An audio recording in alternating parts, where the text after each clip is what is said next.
ఇంకొక కానిస్టేబుల్ మీద కూడా చేస్తే ఇంకొక కానిస్టేబుల్ ఇష్టపడకపోతే ఆ మనిషిని కొట్టే స్థాయిలోకి వెళ్ళిపోతే ఆ మనిషి ఏకంగా వీడియో తీసి జరిగిందంతా చెప్పి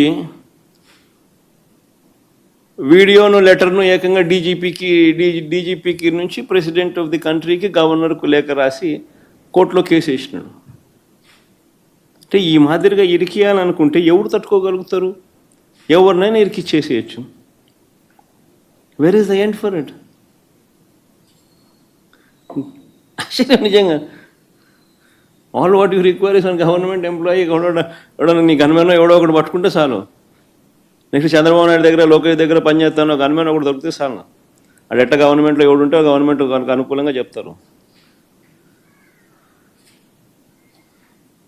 అంతే ఇంకా ఆ మనిషి ఈ మనిషి దగ్గర పనిచేస్తాడు, ఈ మనిషి ఆ మనిషి మీద వ్యతిరేకంగా చెప్పేస్తాడు. ఆ మనిషి ఆటోమేటిక్లీ ఆ మనిషి మీద నీ ఇష్టం వచ్చిన ఆరోపణ చేసేయచ్చు, మనిషిని ఎత్తుకొని వచ్చి జైల్లో పెట్టేసేయచ్చు. ఏంది ఇది? నిజంగా భాస్కర్కి జరిగిన పరిస్థితిని కానీ, లేకపోతే ఈ లిక్కర్ కేసులో జరుగుతూ ఉన్న దర్యాప్తు ప్రక్రియ కానీ, ఇవన్నీ కూడా చూస్తే నిజంగా సామాన్యుడు ఎవడు బతకలేడు.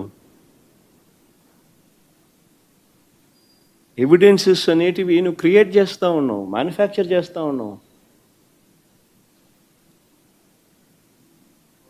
ఈ మాదిరిగా తప్పుడు సాంప్రదాయానికి నువ్వు నాంది పలుకుతే రేపు పొద్దున వ్యవస్థ బతుకుతుందా? నక్సలిజం అనేది ఇట్లాంటి దానిలో నుంచి పుడుతుంది. సామాన్యుడి మీద ఇట్లాంటి ఎవడన్నా ప్రదర్శిస్తేనే నక్సలిజం అనేది పుడుతుంది. నిజంగా రాష్ట్రాన్ని బిహార్ చేయడంలో ఎంతకన్నా గొప్ప లీడరు, గొప్ప నాయకుడు చంద్రబాబు నాయుడు కన్నా గొప్ప నాయకుడు ఎవడు ఉండడు. చివరికి ఆశ్చర్యం ఏం తెలుసా?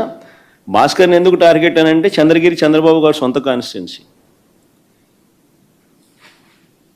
భాస్కర్ అనే వ్యక్తి కూడా కాదు, చివరికి భాస్కర్తో పాటు భాస్కర్ కొడుకును కూడా.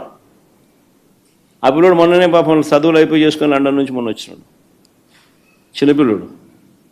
ఆ పిల్లోని కూడా దీంట్లోకి ఇరికిచ్చేసినారు.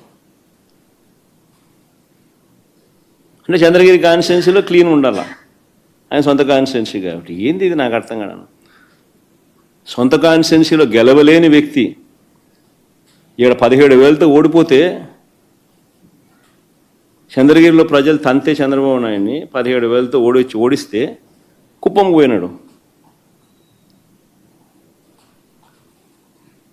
ఇప్పుడు ఆ చంద్రగిరి లాంటి చోట రాజకీయాలు చేయడం కోసం భాస్కర్ కొడుకును ఇటు వాళ్ళందరినీ ఎలిమినేట్ చేయాలని చెప్పి, తప్పించేయాలని చెప్పి. ఏంది ఇది రాజకీయాలు? ఈ తప్పుడు కేసుల పరంపరలో ఇప్పటికే పిన్నెల్లి రామకృష్ణారెడ్డిని Macherla 2009 MLA, 2012 MLA, 2014 MLA, 2019 MLA, 4 సార్లు ఎమ్మెల్యే. 2024లో మొన్న ఒకసారి ఓడిపోయినాడు. ఆ కాన్స్టిట్యున్సీలో ఆజమాయిషీ కోసం పిన్నెల్లి రామకృష్ణారెడ్డిని తప్పుడు కేసుల్లో ఇరికిచ్చే కార్యక్రమం. నందిగాం సురేష్ను, ఎక్స్ ఎంపీ, దళితుడు,